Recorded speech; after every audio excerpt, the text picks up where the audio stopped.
they lodged an unfair dismissal. If I don't go for an unfair dismissal, I'll go for an unlawful termination.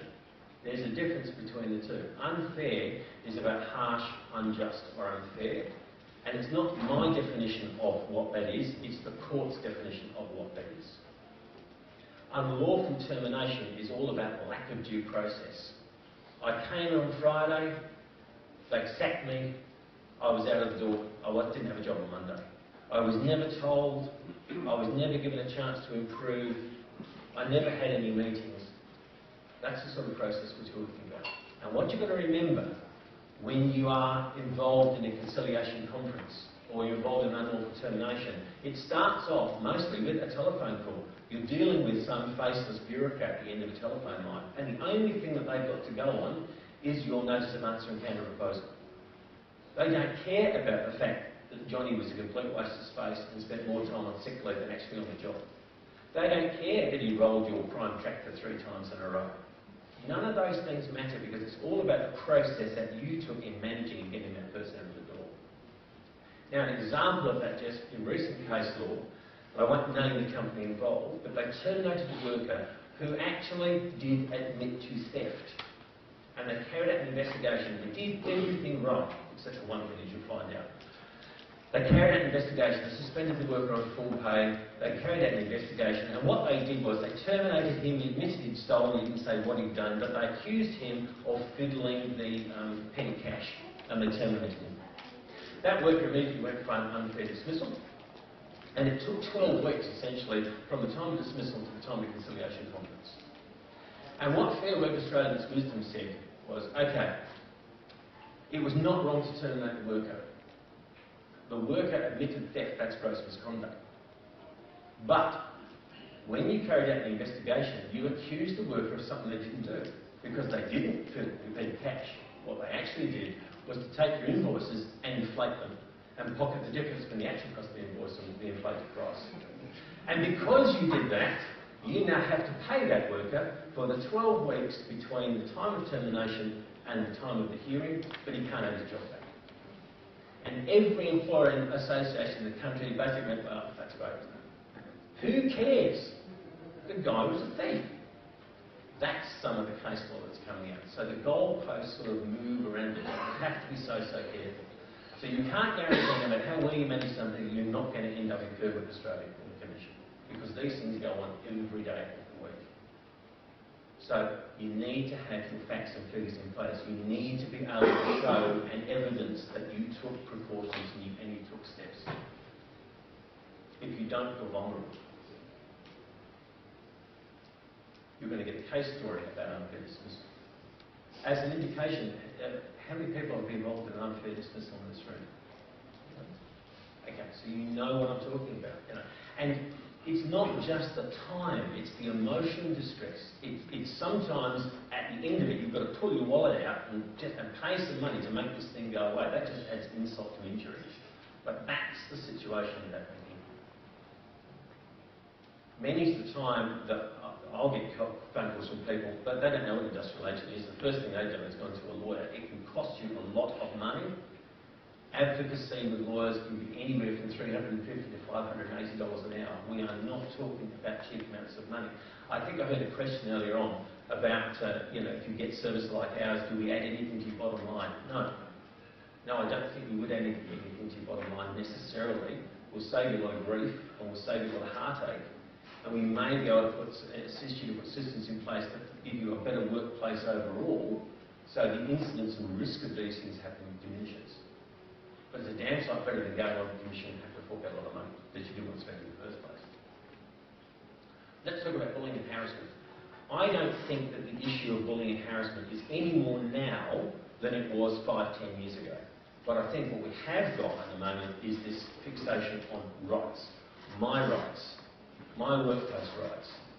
Too much fixation on rights, not enough on responsibility, in my opinion, but that's the way that cookie crumbles. Now, if you cast your mind back, you might be very well aware of a very serious bullying incident in Victoria some time ago involving Cafe Bank. I can't remember the girl's surname, but it was Brodie. Her first name was Brodie. The Victorian government has just introduced legislation legislation which will actually prosecute severe cases of bullying. I use the stalking provisions in the Criminal Act to jail people for up to 10 years. Brodie committed suicide when she was systematically bullied and harassed at her workplace. She ended up throwing herself off a multi-storey car park. She was very young. There was a similar case in New South Wales some time ago where the young man started to work in an organisation, and within a very short period of time, his parents found him hanging in their garage. Same sort of thing. Young people in the workplace are particularly vulnerable. Bullying and harassment is something that is getting a higher and higher profile within the papers, within the press, within general knowledge, and courts and the justice system is taking a dimmer and dimmer view of it, and the penalties for this are increasing. And rightly so, as they should. The one thing I can tell you about the employer is the moment you start to manage somebody, you run the risk of being accused of being a bully. Because bullying exists mostly up here. Now, if you've got a good working relationship with an employee, you can generally sit down and manage them quite effectively and talk about what they're doing well and talk about what they're not doing so well. What you do find in a lot of workplaces is you've got particular types of people who lean towards being bullies. I like the sort of people who say, I'm very direct. I'm a very direct person and I'm going to tell you just what it's like, because that's how I am, I'm direct. You try doing the same back to them. You're a bully, you're harassing them. Now, we had a client, Eaton Florist, in Western Australia where I was. It's out of business now, so I can name them. Here's a case where an employer simply didn't know their rights. Had a very aggressive lady working for him, was good at the job, and had a very expensive floral bouquet, about $150 worth of roses. So the owner goes in where this person's working and say, look, I'd like you to change that display. I'd like those roses to be at the back, wherever it was. So she picked up a bunch of roses, turned to a pillar, smashed them to 1,000 pieces, threw them on the floor, and said, you are bullying and harassing me, I'm stressed and I'm going home. And off they went. I had this woman in our boardroom in tears. And I said, so please tell me that you sacked this person before she left the door. No. Am I allowed to do that? Well, of course you're allowed to do it. That is gross misconduct. An employee cannot refuse the lawful directive of the employer, providing it's within their experience and providing it's in the scope of their job. So that's a classic example of experience in bullying and harassment. So you're going to get those issues within your workplace. How do you manage them? Well, a lot of it comes down to the policy and procedure you have. A lot of it comes down to the way that you build your team, the things that you do to enhance the morale. Gary spoke about some things that he does. Your workplace is up to you. You have a lot of flexibility in things that you can do with your own workplace. I mentioned the modern awards earlier. Well, the modern awards, don't forget, they're only minimum entitlements. You can always do more than what the modern awards can be done.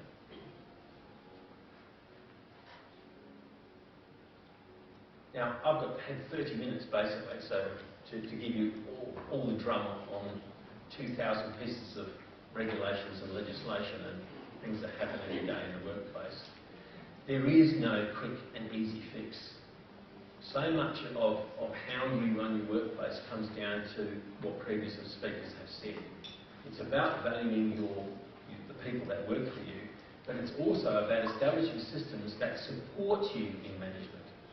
I come across workplaces every day of the week that are highly successful, but they have no structure, they have no policy, they have no procedure, they don't have any of the management tools that you need when things start going off the rail.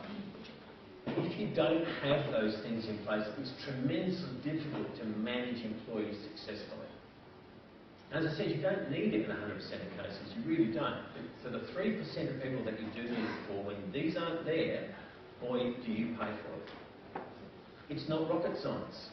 There's a wealth of information that's available, but the issue that you've got is time, because, as I said to you, you didn't wake up one Monday morning and think, hey, I know about legislation, let's start a business. You're running around trying to run your core business, you're running around trying to do marketing, you're running around trying to do all those things, and now you've got to find policy and procedure as well to protect you. That's where places like mine for support and advice. Sometimes just having a voice at the end of the telephone saying, look, I've got the situation, what should I do? And get some information. Or I'm doing this, how should I best fix it? Now, there's another document I'll tell you about. Even if you're not a small employer, my advice to you, if you don't have much in the way of structure, is to get hold of it. And that's the Small Business Fair Dismissal Code and the Small Business Fair Dismissal Checklist. Now, you can get these things off the Fair Ombudsman site. The Ombudsman site is an excellent site. There's lots of really, really good stuff there. If you do nothing more than at least follow the checklist, it will at least show that you've taken some due diligence. You've got some boxes to tick, have I done these things? Because if you haven't, you're vulnerable. Because Fair Work Australia is going to ask the hard questions. Did you give this person the right to reply?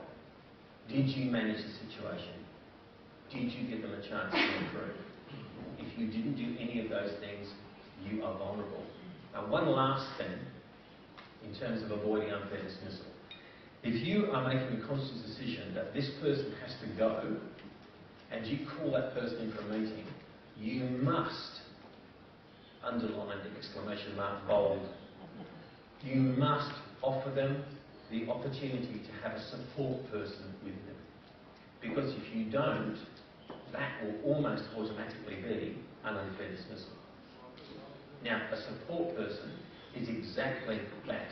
It is a handholder. It could be old Mary next door, it could be my mum, it could be my brother, it doesn't matter who it is, but they are not there to run the meeting and they are not there to tell you how to run your business. They are there as a support. If you have a union rep there, well, that's slightly different. If you get involved in a meeting where you've got union representation, I would suggest that you need to have somebody like me or alongside you, because then the meeting can go off in different directions. But essentially, you're in control of the meeting. And if that support person starts to try to run things, then can it? And when you've made your decision, you've done all those things, the other thing that you need to do is follow up your decision in writing. Because that's your last little insurance policy.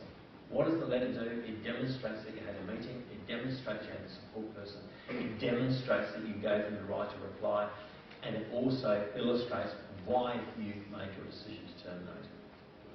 And when a person like me is defending you, they are gold, because I've pushed that across the table. They are. It's evidence that we can use. Use a daybook.